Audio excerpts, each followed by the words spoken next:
Welcome to This Just In, the show bringing you the latest advancements in healthcare, strategy, innovation, and public policy. And now, for the fastest voice in healthcare, here's your host, Justin Barnes. Hello, everyone, and welcome back to the special edition of This Just In Radio. I'm your host, Justin Barnes. Today, we're broadcasting live from HIMSS25 in sunny Las Vegas. Very excited to be here. It's already been an action-packed 72 hours. The HIMSS annual conference is always the centerpiece of my annual schedule, and this happens to be my 25th HIMSS annual conference and my 11th year broadcasting from the annual conference, which leads us to today. This is the start of 3 days, 5 shows, and over 40 guests here in Las Vegas for HIMSS25. We have our best lineup yet of CEOs, CIOs, CTOs, care providers, researchers, policy leaders, and visionaries joining the show. As many of you know, my goal for broadcasting live each year from these key conferences is to create an information medium that shares best practices, key strategies, and actionable intelligence from the industry's leading sources and experts. My objective, along with all my guests here, will be to offer tactics and strategies to not only survive, but to thrive as you navigate your hospital, your physician practice, your company, or even your family through all these changes occurring across healthcare today. There is more opportunity than ever before for all of us to thrive, but we must understand how healthcare is evolving, how policy and reimbursement is shifting,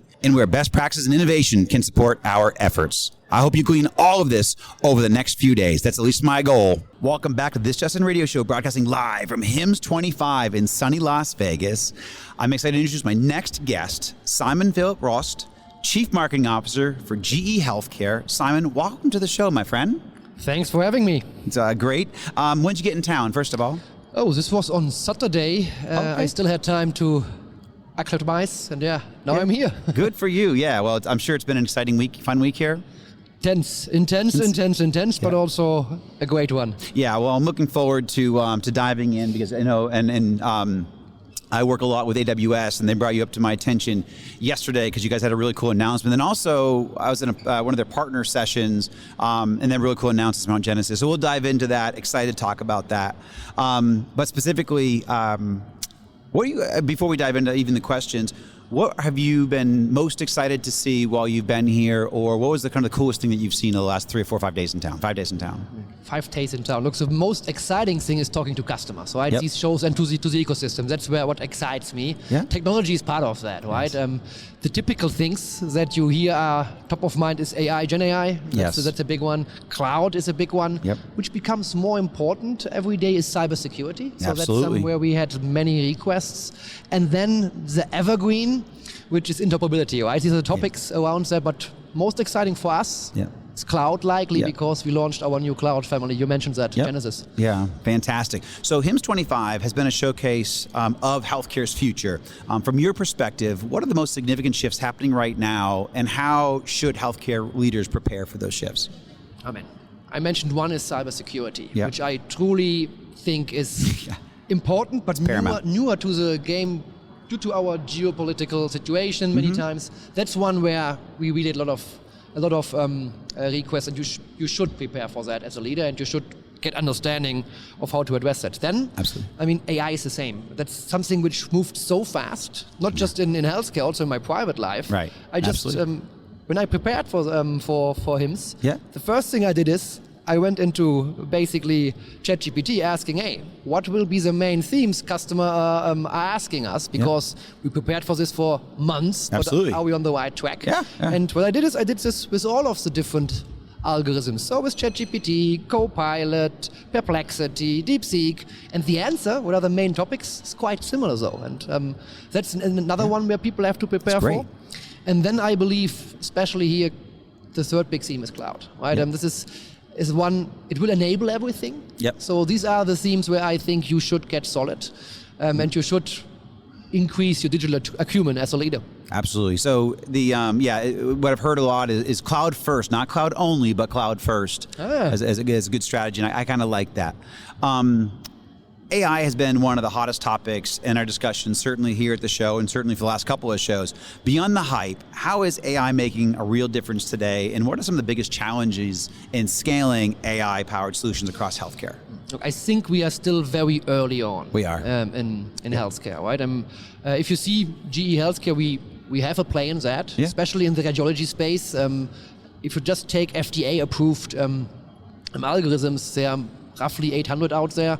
We have 10% of that, more or less 80, which puts us in a good spot, right? But radiology was very fast in adapting AI, right? And I would say out there, 75% of the algorithms are in the radiology space. But we tend to look at this from 3 different angles. One is, what are the algorithms that help me to make my machine smarter, right? We call this on device. Very simple example. We have an algorithm that can detect, do you have a collapsed lung, a pneumothorax, which is life-threatening if you have it. And normally a radiologist sees this very early on, right? And it's not a complex thing to understand for a trained radiologist. Right. But what do you do if there is no radiologist, right? So that machine tells you, hey, it's a 96% likelihood there is a critical condition, so you better either get a second opinion or you get even the OR ready because this person needs treatment. So on device is one of the categories. The second one is covering entire care areas, right? Like oncology or cardiology, that you apply AI in this space, right? For us, if you could summarize all of the information that basically is out there very quickly, this would be powerful, right? Amen. So, Absolutely. The average hospital produces 50 petabytes of data. Now I ask you, how many books would you need to capture that? Yeah, I love that. No, I mean, no idea? No, I mean, I give you. This is what I love AI. This is why I love it. Yeah. Give me one. Give me one number. How many books? Yeah. 100. I mean, 200,000 or it's 8 billion books. Yeah. So. You would need to capture all of the information. That at the end a hospital produces each year. The average hospital. Wow. So if you are the caregiver that looks right now into this one sentence that helped me to diagnose or treat, impossible. But that's where AI comes into play, because it can digest information 10 times faster or 100 times faster, X times faster. And that's, in oncology, if you could get the most important patient findings, summarize it and put it back to the healthcare professional in a way that he or she understands it, perfect. That's where we work a lot. We have a platform called K-Intellect in this space. And then the last thing is, so this was first on device, second on department/care area, third one is in entire healthcare systems. We have, for example, something called command center.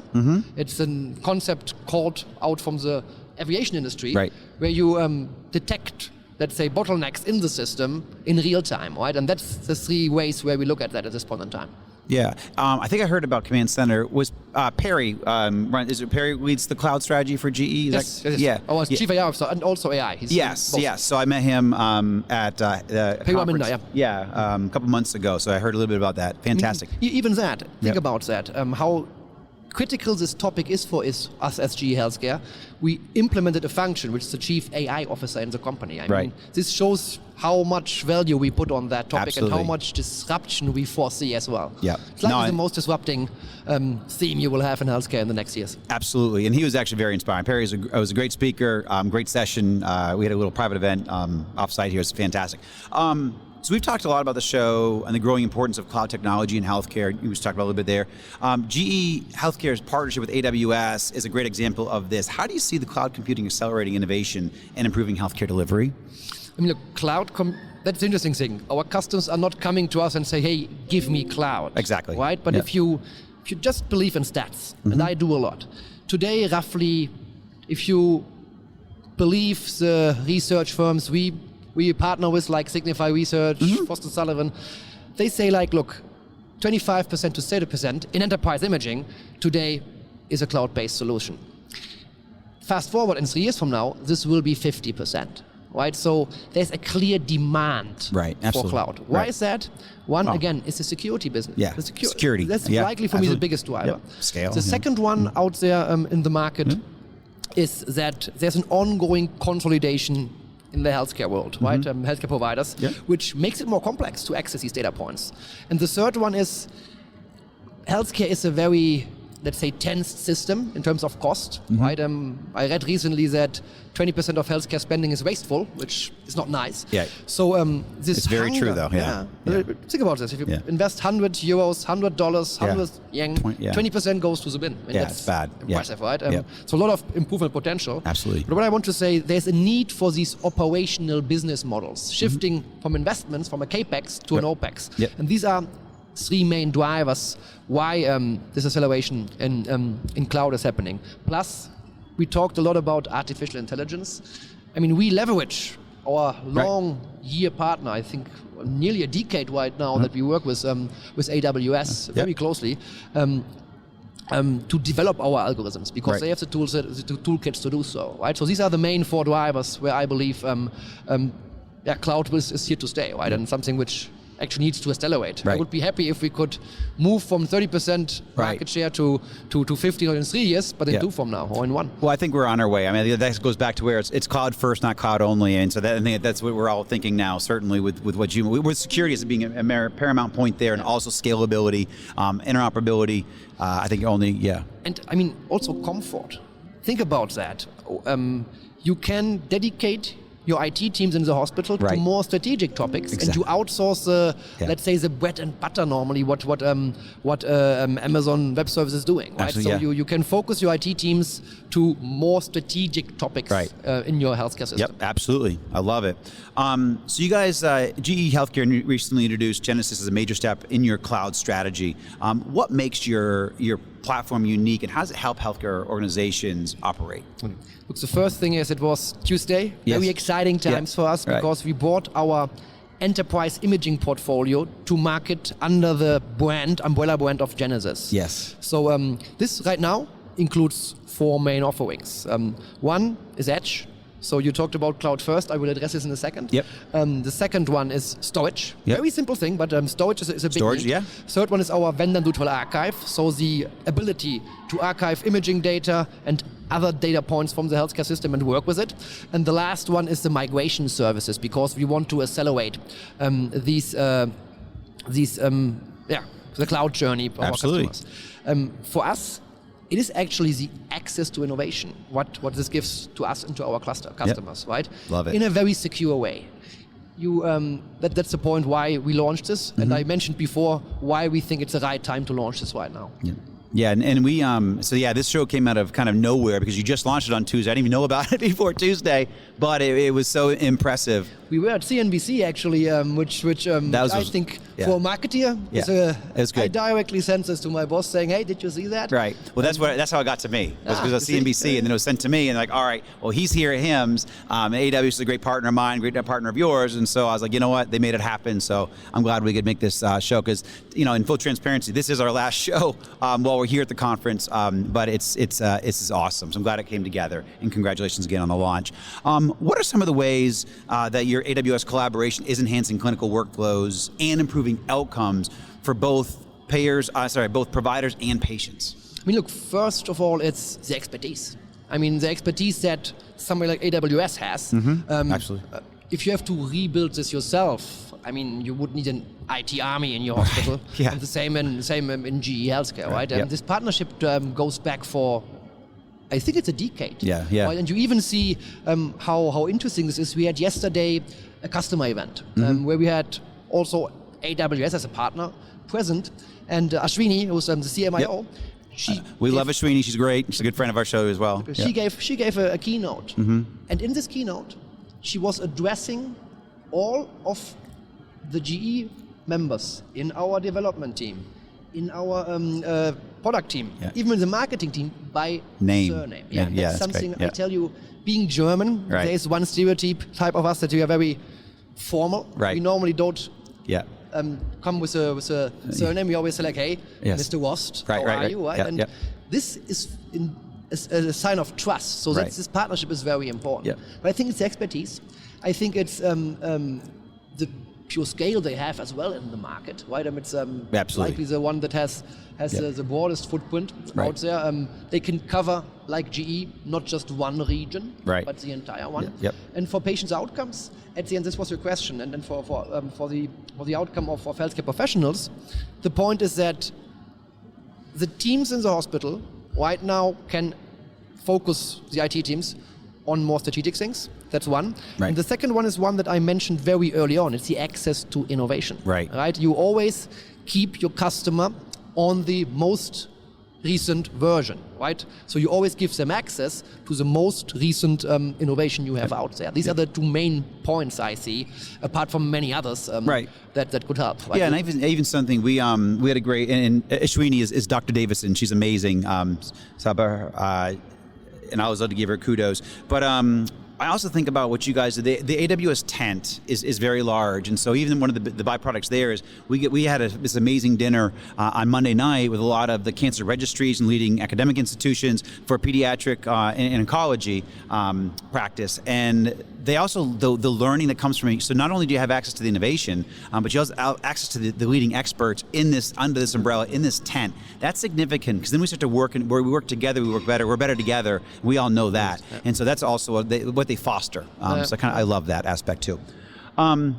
A key theme here at HIMSS25, and certainly from all my guests, has been the need for digital tools to align with real-world provider and patient needs. So how is GE Healthcare ensuring that your latest developments address the challenges healthcare organizations are facing today specifically? I mean, that's something that we changed also recently, because large engineering companies have many ideas, and they like to build features in their products. Right. We have roughly 51,000 employees, so I guess all very smart people. Right. But if you just take statistics, there are more smart people outside of GE Healthcare than in there. Right. So what we built is a medical advisory board. Okay. So where we meet once a year in detail with selected advisors, users of our software, but also non-users. Right. And we expose them to our tools that we build right now with a clear mandate. Not tell us which feature you want, but more, hey, how should this be 3-5 years out from now? Right. So do you dictate, or do you need certain kind of things? Do you need ambient recognition? Yeah. So this is we leverage them to tell us where we should go in the product development, and we have very selected people and work very closely with them. We meet twice a year in true workshops. So that's charting the future. On top of that, I'm a very strong believer in user groups, bringing together actual people that use your technology, showing them how you use it to then see, hey, where are issues, or where are we doing things that are really good that we could share with the rest? And the third one is what I call communities, where we can put in ad hoc requests, right? But in GE also we have very lean mindset. There is a concept which we call going to Gemba, and that's in our corporate operating principles, so our values, to do that, right? To basically become a lean leader, and you best experience technology if you see how the user group is working with it. So I myself spent significant amount of time not just talking to customers, but visiting them in their radiology departments, visiting them in the hospitals to get a real understanding, and our development teams do the same. So that's these are 3-4 ways at the end how we are guaranteeing that at least we capture the kind of ideas of our customers and what should be developed. And this, you bring up a great point, because that's also best practice. I've built a couple companies in my day, and I never got, and certainly our leadership team, every single member of the leadership team had to visit at least one customer every single year, if not multiple customers, because you never want to get too far away from the usability of the customer. And so customer usability groups and our annual user conference were always critical to our success, long-term success, but also staying deeply engaged with those use cases and those customers and the problems those customers need to solve. I mean, I'm even more bullish on that. And what I can control, in my team, I tell them you have to see each month 3 type of customers. That's great. One who's happy, right? Because the easiest one to talk to. Absolutely. That's the person that likely goes and directly tells you what's going on. Then a neutral one, who's ambivalent, and then one who's not happy. Right? Great. That's this is why I like HIMSS, for example. Right? You have every day. Everybody's here. All 3 of them. You have the happy ones, the unhappy ones, and also the neutral ones. Yeah. Also, but that's something which I established basically in my control. Right. In my team that please do that. From marketing leader to basically marketing specialist, this should be the case. Fantastic best practice. Love it. As we look beyond HIMSS25, what's next for GE Healthcare in the digital health space? I mean, what's the biggest opportunities of innovation in the next couple of years? 2 to 3 years. I mean, 2 to 3 years. For us, for my business unit, which covers enterprise imaging. It's bringing together all of these data points. Right now, normally, the biggest producer of data in the healthcare system, I would say, is radiology, by far. The next biggest one is cardiology. Why? Because of the disease area. Absolutely. One is basically radiology is diagnostics, so cardiology is treating disease. Next one is pathology. Yep. Right. Pathology, That's what we bring in. Then ophthalmology, point of care ultrasound, women's health. Right. So one important thing I believe out there is to bring together all of these data sets Right. and all of these multimodal data sets and bring them somewhere where I can structure them and act on them, right? Because right now we are good in capturing, EMRs are good in capturing structured data. Right. The unstructured data out there, the imaging data, difficult, right? So that's one important point. Yeah. And the second one is then to apply artificial intelligence tools on that to gain either new insights or to make you more efficient in your way of working. You ask what's out there in the next 1 to 3 years. Yeah. What we see a lot is this kind of, and what we also embed into our products is summarization. So how can I take the data from the EMR, from the VNA, from even smart watches in the future, and from different kind of data silos, and summarize it in a way that the healthcare professional has it at hand when he or she needs it. That's a big one right now where generative AI is playing a big role. Yeah. And then what's coming more and more are these AI agents. Yes, right? absolutely. Where it's, again, Yep. a buzzword likely out Yeah, there. yeah. But what it does is at the end, I'll give you a very simple example.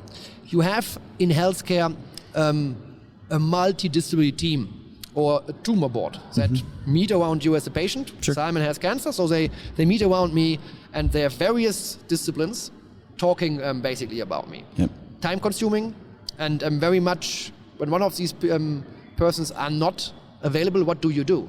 So you can build agents that are basically reflecting all of these domains, right, and can play this role. This will not replace the healthcare professional, Right. but you can interact with them in a virtual manner Yep, absolutely. and fill in the need until the human, let's say, counterpart is available, right? These are things that we see progressing quite fast. And then the typical algorithms that help you to detect something on the scan. That's Yep. also something. Patient care side, yeah, we desperately, excited.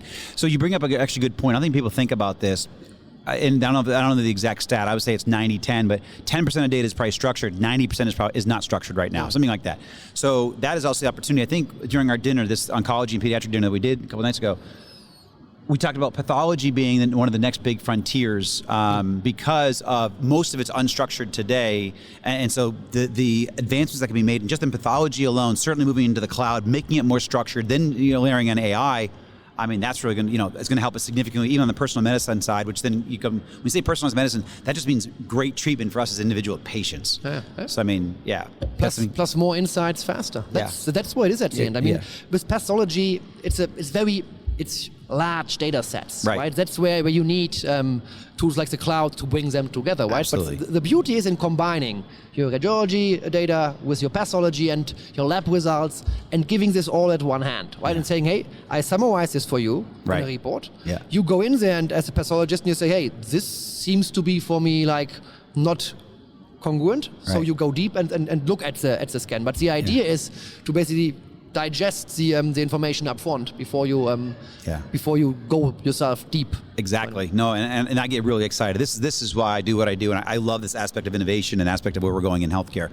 So in our closing minute, a couple minutes, at the end of the day, all this innovation, AI, cloud, and interoperability is meant to improve patient care. How does GE ensure that technology advancements translate into real measurable benefits for patients? And we just gave, I think, a pretty good example there. But what are your specific thoughts?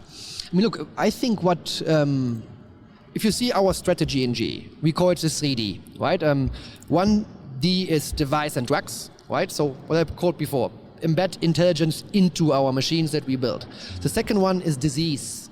That's entire care areas. There, I think a lot of power will come to play, right? Right now, the typical ones are cardiology, oncology, because it's just the biggest, let's say, treatments today. The biggest disease, let's say, reasons. But then there's neurology. Right. There's a non-spoken medicine. So there's so many more things you can do where you can basically help patients to and create patient outcomes. Okay. And the third one that we have is what we call digital. That's where my business comes into play, how you summarize all of this, you capture from multi-model data points, the data, you bring it together in a place where you can work with it, right? And then afterwards, you apply digital tools that help you to, at the end, get to precision diagnosis, or to precision monitoring, or to precision therapies, right? And if you bring these three together, that's where I believe the power lies. So what I always say is you have to marry, so hospitals and providers that are able to marry clinical excellence, which they know,